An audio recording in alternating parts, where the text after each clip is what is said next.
அன்பார்ந்த இறை மக்களே, இந்த காலை தியான வழிபாட்டிற்கு வந்திருக்கிற உங்கள் அனைவரையும் ஆண்டவர் இயேசு கிறிஸ்துவனுடைய திருப்பெயராலே நாம் வாழ்த்துகிறோம். நம்முடைய தாயும் தந்தையும் ஆகிய கடவுளாலும் நம் மீட்பர் இயேசு கிறிஸ்துவினாலும் நமக்கு அருளும் அமைதியும் உண்டாவதாக.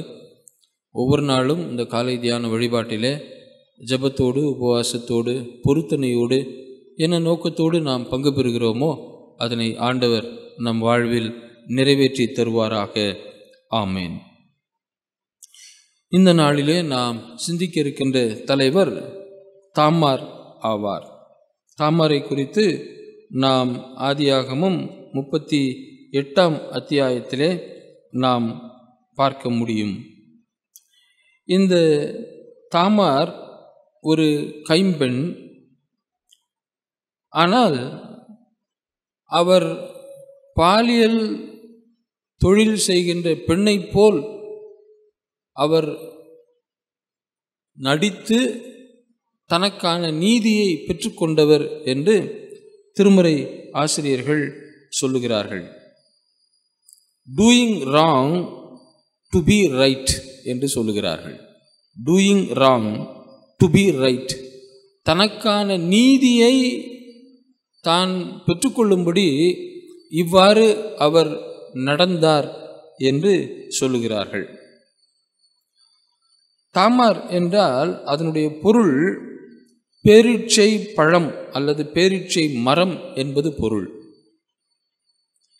இந்த பெயருக்கு மற்றொரு 2 பொருட்களும் இருக்கிறது. என்ன? அன்றைய காலகட்டத்தில் இருந்த நீதிமன்றம் என்றும் இதை சொல்லுகிறார்கள். அந்த பொருள் நீதிமன்றத்தோடும் சம்பந்தமுடைய ஒரு பெயர் என்று சொல்லுகிறார்கள். ரைச்சியஸ்னஸ் அல்லது ஜஸ்டிஸ் கோர்ட் என்று சொல்லுகிறார்கள். மூன்றாவது, இந்த பேரீட்சை மரம் ஒரு எதிர் சக்தி உடைய மரம். அதுபோலவே இந்த தாமாரும் தன் வாழ்வில் எதிர் ஆற்றலை உடையவர் என்று சொல்லுகிறார்கள். அந்த பேரீட்சை மரம் ஒரு சைன் போஸ்ட் போல, ஒரு பில்லர் போல உறுதியாக இருக்கும் என்று சொல்லுகிறார்கள். இப்படி பல அர்த்தங்களை தன்னுடைய பெயரிலே சுமந்து இருக்கிறவர் தான் இந்த தாமார். இவர் யூதாவின் மருமகள் ஆவார், இல்லையா? யூதாவுக்கு 3 மகன்கள் இருந்தார்கள். முதலாவது மூத்த மகனுக்கு மனம் முடிக்கப்பட்டவர் தான் இந்த தாமார். அவர் இறந்து போய்விடுவார். கடவுளின் பார்வையில் தீயது செய்தார். ஆகவே கடவுள் அவரை அடித்திருப்பார். அந்த ஊரின் வழக்கத்தின்படி மூத்த மகனின் மனைவியை இளைய மகனுக்கு கொடுப்பார்கள். அப்படி 2ஆம் மகனுக்கு தருகிற போது அவரும் கடவுளை ஏமாற்றுவார். எப்படி? தன்னுடைய உயிர் அணுக்களை தரையில் விழச் செய்து விடுவார். ஏன் அப்படி செய்கிறார்? தன்னுடைய பெயரில் அந்த வம்சம் குறிக்கப்படாது, தன்னுடைய சகோதரன் மூத்தவனுடைய பெயரில் தான் வம்சம் குறிக்கப்படும் என்பதினாலே அவர் தன்னுடைய உயிர் அணுக்களை அவர் கீழே விட்டு விடுவார். இது கடவுளுடைய பார்வையில் தீமை எனப்பட்டது. ஆகவே கடவுள் அவரையும் அடிக்கிறார். இப்படி 2 மகன்களையும் இழந்துவிட்ட சூழலில் யூதா என்ன நினைக்கிறார்? ஒருவேளை இவரை மனம் முடித்ததால் தான் என் பிள்ளைகள் இருவரும் இறந்து போனார்களோ, ஆகவே என் இளைய மகனையாவது நான் காப்பாற்ற வேண்டும் என்று சொல்லி அவன் சிறியவனாய் இருந்ததினால் தாமாரிடம் சொல்லி அனுப்புகிறார். அவன் இன்னும் பெரியவனாகவில்லை. அவன் பெரியவனாகி விட்டவுடன் நான் உனக்கு ஆள் அனுப்பி சொல்லுகிறேன், அதுவரை நீ போய் உன் பெற்றோர் வீட்டில் தங்கியிரு என்று சொல்லி அனுப்பி வைக்கிறார். ஆனால் நாட்கள் பல ஆகிவிடுகிறது. அவர் பெரியவராகிவிட்டார். ஆனாலும் தன் மாமனார் யூதா தன்னை இளைய மகனுக்கு மனம் முடிக்காதது குறித்து வருத்தம் அடைந்து தனக்கான நீதியை எப்படி பெற்றுக்கொள்வது என்று ஒவ்வொரு நாளும் அவர் சிந்தித்து கொண்டே இருக்கிறார். அவரை குறித்து ஒரு 3 காரியங்களை குறித்து வைத்திருக்கிறேன். ஒன்று, she was a righteous person. அவர் நேர்மை உள்ளவர் என்று குறித்து வைத்திருக்கிறேன். ஒருவேளை நாம் சிந்திக்கலாம், தாமார் எப்படி நேர்மையானவராக நாம் பார்க்க முடியும்? அவர் தன் மாமனாரோடு கூட உறவில் ஈடுபட்டவர் அல்லவா? அவர் அப்படிப்பட்ட ஒரு கீழ்த்தரமான காரியத்தை செய்துவிட்டார் என்று நாம் சிந்திக்கலாம். ஆனால் உண்மையில் அதை ஆழ்ந்து நாம் சிந்திப்போமேயானால், தன் மாமனார் செய்த தவற்றை அவருக்கு உணர்த்துவதற்காக இப்படி அவர் வேடம் பூண்டு தனக்கான நீதியையும் அவர் பெற்றுக்கொண்டார். தன் மாமனாருக்கும் தான் செய்த பிழையை உணர்த்தினார் என்றுதான் இறையியல் ஆசிரியர்கள் சொல்லுகிறார்கள். She was a righteous person. எப்படி தனக்கான நீதியை எப்படி அவர் பெற்றுக்கொண்டார்? இந்த சமூகம் ஒரு கட்டமைப்பை வைத்திருக்கிறது. என்ன? இப்படி மனம் முடிப்பு மறுக்கப்பட்டவர்கள் அவர்களுடைய பெற்றோர் வீட்டில் இருக்க வேண்டும். அவருக்கு மீண்டும் வாழ்வு எப்போது கிடைக்குமோ அப்போதுதான் அவர் பெற்றுக்கொள்ள வேண்டும். இல்லாவிட்டால் அவர் அப்படியே அவருடைய பெற்றோர் வீட்டில் இருக்க வேண்டும். இதுதான் அந்த சமூகம் அமைத்து வைத்திருந்த வேலி. அன்றைய காலகட்டத்தில் இருந்த சமயமும் அதையே ஆதரித்தது. இஸ்ரேல் மக்களுடைய வாழ்வில் சமயத்தையும் சமூகத்தையும் நாம் பிரித்து பார்க்க முடியாது. ஏனென்றால் அவர்களுடைய சட்டமே இந்த சமயத்தில் இருந்து வந்த சட்டங்கள். சமூக சட்டங்களும் அதுபோல தான் இருக்கும். உண்மையில் இந்த சட்டங்கள் தாமாருக்கு வாழ்வு கொடுத்திருக்க வேண்டும். ஆனால் இந்த சட்டத்தை மக்கள் பயன்படுத்துவதால், நான் சொல்லும் வரை நீ உன் வீட்டில் இரு என்று சொல்லிவிட்டதால் இவருடைய வாழ்வுக்கான நீதி கிடைக்காமல் போய்விட்டது. ஆனால் தனக்கான நீதியை பெற்றுக்கொள்வதில் அவர் உறுதியுடன் இருந்தார். ஒரு முறை யூதா தன் ஆடுகளுக்கு எல்லாம் மயிர் கத்தரிக்க போகிறார், இந்த வழியாகத்தான் போகிறார் என்று சொல்லுகிற போதுதான் இந்த தாமார் இந்த செய்தியை கேள்விப்பட்டு அவர் உடனே அந்த வழியில் ஏனையும் என்கின்ற இடத்தில், நீர் ஊற்று இருக்கின்ற இடத்தில் அவர் தன் மாமனார் யூதாவை அவர் சந்திக்கிறார்.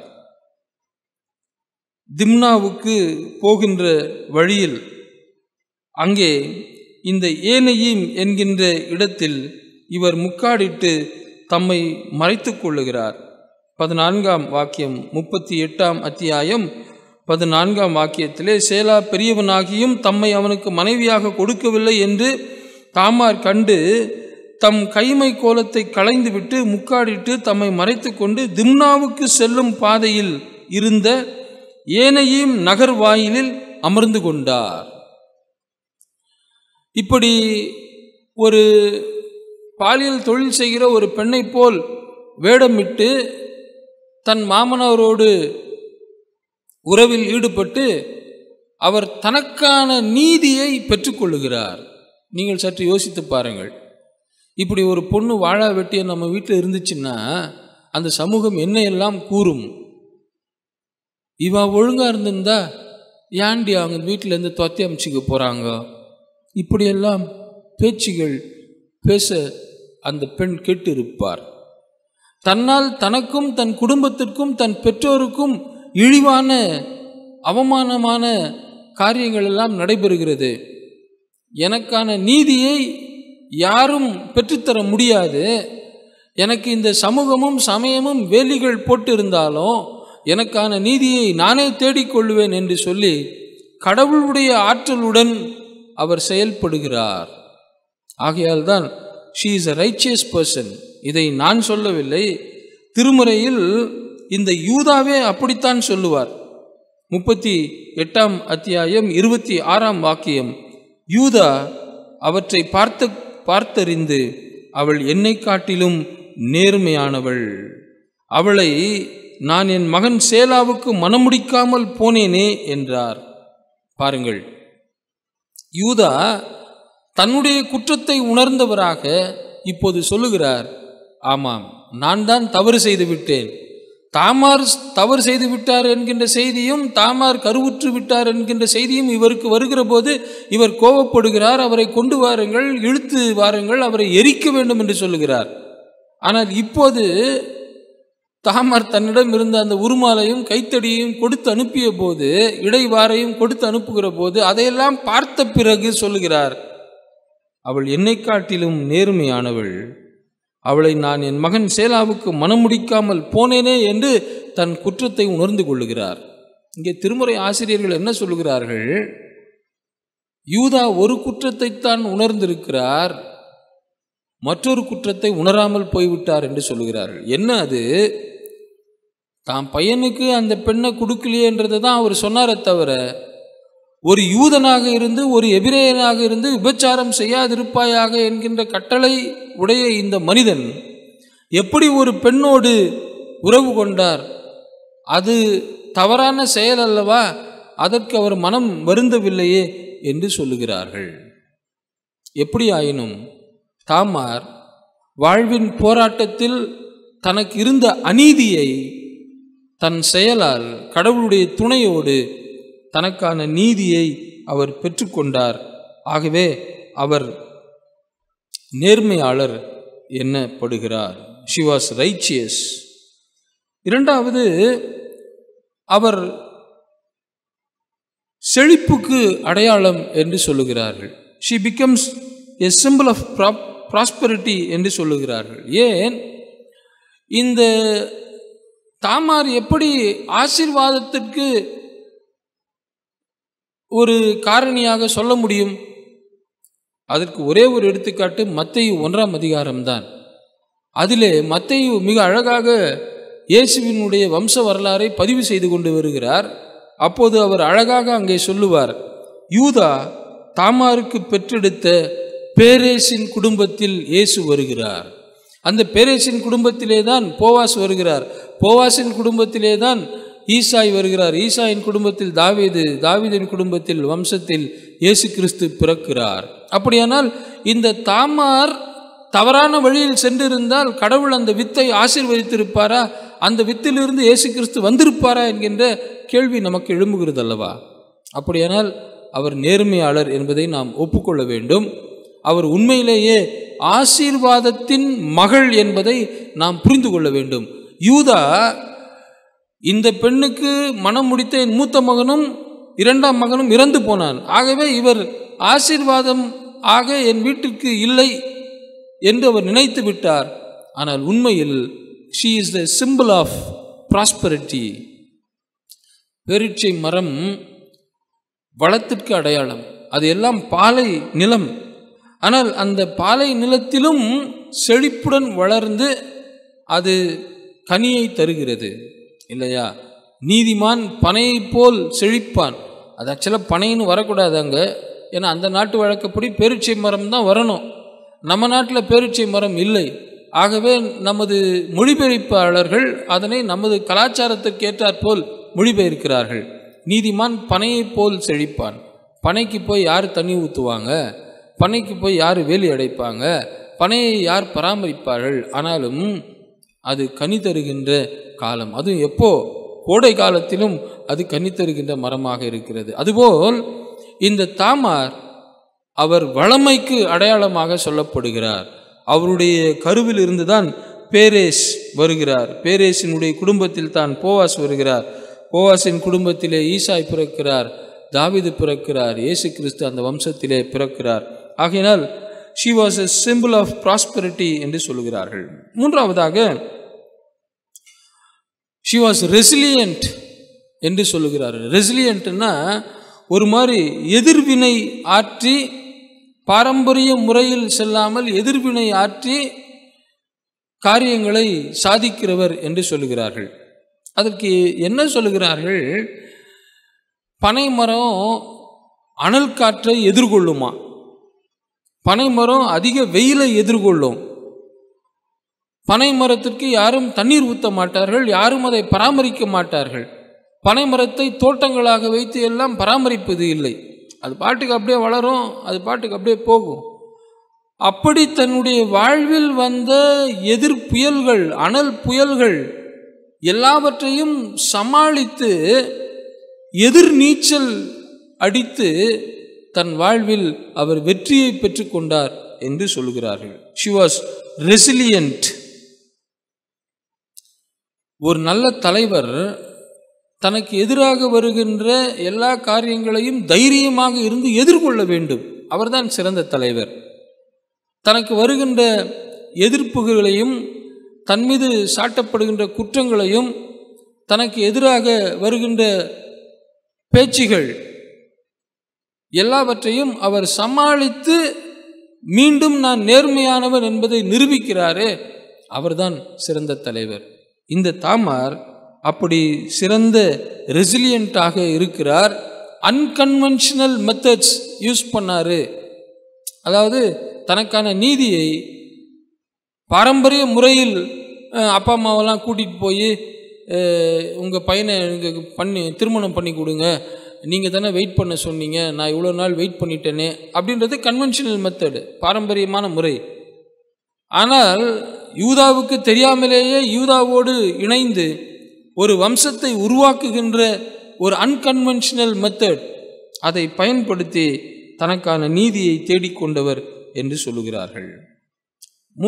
நான்காவதாக she was wise என்று சொல்லுகிறார்கள். வைஸ் அப்படின்னா என்ன? மிகுந்த ஞானம் உடையவர். ஞானம் உடையவர் எப்படி? யூதா வருகிற போது அந்த வழியாக போகும்போது இந்த விலை மாது போல் ஆடை அணிந்திருக்கிற உடுத்தி இருக்கிற இவரை பார்க்கிறார். அப்போ சொல்கிறாரு, என்கிட்ட காசு எதுவும் இல்லை. 38:17 அவர் என் மந்தையிலிருந்து உனக்கு ஒரு வெள்ளாட்டு கிடாய் அனுப்புகிறேன் என்றார். அதற்கு தாமார், நீர் அதை அனுப்பும் மட்டும் எனக்கு ஒரு அடையாளம் தருவீராக. பொதுவாக விலை மாதுக்கள் இவ்வளவு அக்கறையுடன்லாம் பேசிகிட்டு இருக்க மாட்டாங்க. காசு இருக்குதா வா, இல்லைன்னா போயினே இரு, அவ்வளோதான் அவங்க டீலிங். எஸ் ஆர் நோ, கையில் காசு வாயில் தோசை, அவ்வளவுதான். ஆனால் இவருடைய பேச்சை பாருங்கள், சாதுரியமான பேச்சு, ஞானமுள்ள பேச்சு. நான் அது வரைக்கும் எப்படி காத்துட்ருக்கிறது, எனக்கு ஒரு அடையாளத்தை தாரும். உடனே அடையாளமாக அடமானமாக உனக்கு என்ன வேண்டும்? உடனே இந்த அம்மா சொல்கிறாங்க, உம்முடைய முத்திரை மோதிரம், இடைவார், கைக்கோல், இது மூன்றுமே அன்றைக்கு இருந்த நாடோடிகளுடைய முக்கியமான அம்சங்கள். ஒரு நாடோடி அல்லது ஒரு மெய்ப்பன் என்று சொன்னால் அவருக்கு கைக்கோல் இருக்கணும். அந்த கைக்கோலில் அவர்கள் தங்களுடைய வம்ச வரலாற்றுக்கு ஏற்ப அதனை டிசைன் செய்து வைத்திருப்பார்கள். நாம் சில ராஜாக்களுடைய படத்தில், பழைய காலத்து படத்துலலாம் பார்த்தோன்னா ராஜா அந்த செங்கோல் வச்சுன்னு இருப்பார். ஒவ்வொரு ராஜாக்கும் அந்த செங்கோல் முத்திரை வேறு வேறு விதமாக இருக்கும். அந்த செங்கோல், அந்த கைக்கோல், முத்திரை மோதிரம், இடைவாறு, இவையெல்லாம் அவருக்குரிய அடையாளங்கள். அதையெல்லாம் இவர் ஞானமாக கேட்டு பெற்றுக்கொள்ளுகிறார். இப்போ இதெல்லாம் வாங்கணும்னு யூதாவுக்கும் எண்ணம் இல்லை. பல நாட்கள் கழித்து, கிட்டத்தட்ட 3 மாதங்கள் கழித்து, 24ஆம் வசனம் அப்படித்தான் சொல்கிறது. 3 மாதம் சென்ற பின்னர் அவர் இப்போ அனுப்புகிறார், தன் நண்பன் அத்துல்லாமை அனுப்புகிறார். எங்க நீ போயிட்டு இந்த ஊரில் இந்த இடத்துல ஒருத்தி இருப்பா, அவகிட்ட போய் வாங்கிட்டு வா. அங்கே போய் பார்த்தா அந்த ஊர் ஆளுங்க சொல்லுவாங்க, இங்கே விலை மாது எவ்வளவும் இல்லை. 21ஆம் வாக்கியத்தில் அப்படித்தான் இருக்கிறது. அங்கிருந்த ஆட்கள் அவரை நோக்கி, ஏனையும் அருகே வழியில் இருந்த விலை மாது எங்கே என்று அவர் கேட்க, அந்த ஊர் மக்கள், இங்கே விலை மாது எவரும் இல்லை என்றனர். ஆனால் அவரை போல் வேடமிட்டு, விலை மாதுவை போல் வேடமிட்டு, ஞானத்துடன் பேசி தனக்கான நீதியை பெற்றுக்கொண்டு, பின்பு அவர் சொல்லி அனுப்புகிற போது கருவுற்று இருக்கிறார் என்று கேள்விப்பட்டவுடன் ஆள் அனுப்பி அவளை பிடித்து வாருங்கள் என்று சொல்லுகிற போது, இந்தாப்பா இந்த இடைவார், இந்த கைக்கோல், இந்த முத்திரை மோதிரம், இது யாருடையதோ அவருக்குத்தான் நான் பிள்ளை பெற்றெடுக்கப் போகிறேன் என்று சொல்லி அனுப்புகிறார். அதை பார்த்தவுடன் தான் யூதா சொல்லுகிறார், அவர் என்னை காட்டிலும் நீதிமான், நேர்மையானவர் என்று சொல்லி. இந்த ஏனையும் என்கின்ற அந்த இடம் இருக்கிறது அல்லவா, அது ஒரு ஊற்று அருகில் இருக்கின்ற ஒரு ஊர். அந்த ஊற்றுக்கு அந்த ஊற்று இரட்டை நீர் ஊற்றை கொண்டதாம். அந்த ஊற்றின் அருகில் இவர் தாய்மை பேறு அடைந்ததால் அந்த ஊற்று எப்படி இரட்டை ஊற்றாக இருந்ததோ அதுபோல் இவருடைய வயிற்றிலும் இரட்டை பிள்ளைகள் பிறக்கிறார்கள். பேரேஸ், ஜேரா என்கின்ற இருவர் பிறக்கிறார்கள் என்று அறிஞர்கள் சொல்லுகிறார்கள். எனக்கு அன்பார்ந்த இறைவனுடைய பிள்ளைகளே, இயேசுவும் தன்னுடைய மூதாட்டி தாமாருடைய எல்லா பண்பு நலன்களையும் தனக்குள் வைத்திருந்தார். தாமார் எப்படி நேர்மையாக வாழ்ந்தாரோ அதுபோல் இயேசுவும் நேர்மையாக தன்னுடைய வாழ்நாட்களில் அவர் வாழுகிறார். அவர் வாழ்ந்த சமூக சமய வேலிகளை எல்லாம் உடைத்து, ஓய்வு நாள் சட்டங்களை மீறி, தீட்டு தூய்மை கொள்கைகளெல்லாம் உடைத்தெறிந்து மக்களுக்கு நீதி வழங்குகிறார். அந்த சமய தலைவர்கள் வேண்டுமானாலும் இயேசுவை பற்றி குற்றம் சாட்டலாம். இவர் இறைமகன் என்று தன்னையே சொல்லிக் கொள்ளுகிறார் என்று குற்றம் சாட்டலாம். ஆனால் அவரை விசாரித்த ஆளுநர் பிலாத்து சொல்லுகிறார், இவரிடத்தில் நான் ஒரு குற்றத்தையும் காணவில்லை, நேர்மையாளர். இரண்டாவது, இந்த தாமரை போலவே அவரும் எதிர் சக்தி, எதிர்வினை ஆற்றக்கூடியவர். நண்பகல் சிலுவையை சுமந்து கொண்டு கொல்கதா மலைக்கு ஏறி செல்ல வேண்டும். வாழ்வில் போராட்டங்கள் தான். ஆனால் அத்தனை போராட்டங்களையும் அவர் சந்தித்தார். அதனுடைய உச்சக்கட்டம்தான் இந்த சிலுவை. ஆனாலும் அந்த சிலுவையில் அவர் வெற்றி சிறந்தார். இயேசுவை சிலுவையில் பார்க்கிறவர்கள் என்ன சொல்லுவார்கள்? ஏன்பா தப்பு செய்யாதவாப்பா சிலுவையில் அடிச்சிருவாங்க, என்னப்பா நீ ஏறுவது எவ்வளோ பெரிய ஆள், அவரெல்லாம் விசாரித்து தான்ப்பா இவர் அடிச்சுக்கிறாங்க, இவர் தப்பு செஞ்சிருக்காரு, அதனால்தான் கள்வர்களோடு இவரை மாட்டி வைத்திருக்கிறார்கள் என்று சொல்லுவார்கள். ஆனால் கள்வர்களாகிய நமக்காக அவர் பாவியானார். நம்முடைய பாவத்தை எல்லாம் அவர் சுமந்து, அவர் பாவியாகி, அவர் தன்னை பலியாக ஒப்பு கொடுத்ததால் நமக்கு எல்லாம் மீட்பை தந்திருக்கிறார். அந்த தாமார் வேசி அல்ல, ஆனால் வேசியை போல் அடையாளப்படுத்தப்பட்டார். நீதியை அவர் தேடித் தந்தார். அதுபோலதான் இயேசு கள்வரோ திருடரோ அரசியல் படுகொலை செய்கின்ற அளவுக்கு அவர் பெரிய குற்றவாளியோ அல்ல. ஆனால் நம்முடைய குற்றத்தை எல்லாம் ஏற்று நம்மை எல்லாம் விடுதலை வாழ்வுக்கு நேராக அவர் வழிநடத்தினார். மூன்றாவதாக, அவர் ஒரு ரெசிலியன்ட், எதிர் சக்தி, எதிர்வினை ஆற்றுகின்றவர். அநீதியை கண்டால் அவர் கொதித்து எழுவார். ஆலயத்திற்கு போகிறார், ஆண்டவரை வழிபடலாம் என்று போகிறார். ஆனால் அங்கே வழிபட முடியாமல் மக்கள் எல்லாரும் தவித்து கொண்டிருக்கிறார்கள். புற இனத்தவர் எல்லாரும் வெளியே துரத்தி அடிக்கப்படுகிறார்கள். அதையெல்லாம் பார்த்தபோதுதான், புற இனத்தவர் வழிபடுவதற்கான இடத்திலே தான் நீங்கள் இந்த வியாபார கூடங்களை வைத்திருக்கிறீர்கள் என்று சொல்லி அதையெல்லாம் கவிழ்த்து போட்டு சாட்டையை பின்னி அவளை அடித்து துரத்தி அந்த ஆலயத்தை சுத்தப்படுத்தி, புற இனத்தவர் உள்ளே சென்று வழிபடலாம், ஆனால் நீங்கள் சமய சட்டங்களை வைத்து அவளை இங்கே வழிபடுங்கள் என்று சொல்கிறீர்கள், அந்த இடத்தையும் வியாபாரமயமாக்கி விட்டீர்கள் என்று சொல்லிதான் அதையெல்லாம் கொதித்தெழுந்து எதிர்வினை ஆற்றி அந்த இடத்தில் அவர்கள் வழிபடுவதற்கு அதை ஆயத்தம் செய்கிறார். எனக்கு அன்பார்ந்த இறைவனுடைய பிள்ளைகளே, இந்த தவக்காலத்திலே நாம் சிறந்த தலைவர்களாக வர வேண்டுமே ஆனால் நாம் நேர்மையுடன் வாழ வேண்டும், நீதியை நடப்பிக்க வேண்டும். இயேசு கிறிஸ்துவை போல நீதிக்கான பசி தாகம் நம்மிலே இருக்க வேண்டும். ரெசிலியன்ட், எதிர்வினை ஆற்றக்கூடிய குணநலன்கள் நமக்கு இருக்க வேண்டும். நம்முடைய சாதுரியமான பேச்சு திறனை நாம் வளர்த்து கொள்ள வேண்டும். அப்போதுதான் நாம் சிறந்த தலைவர்களாக முடியும். இந்த சிந்தனையோடு இந்த நாளை நாம் துவங்குவோம். இறையருள் நம்மோடு இருந்து நாம் சிறந்த தலைவர்களாக வளர ஆண்டவர் நமக்கு அருள் புரிவாராக. ஆமேன்.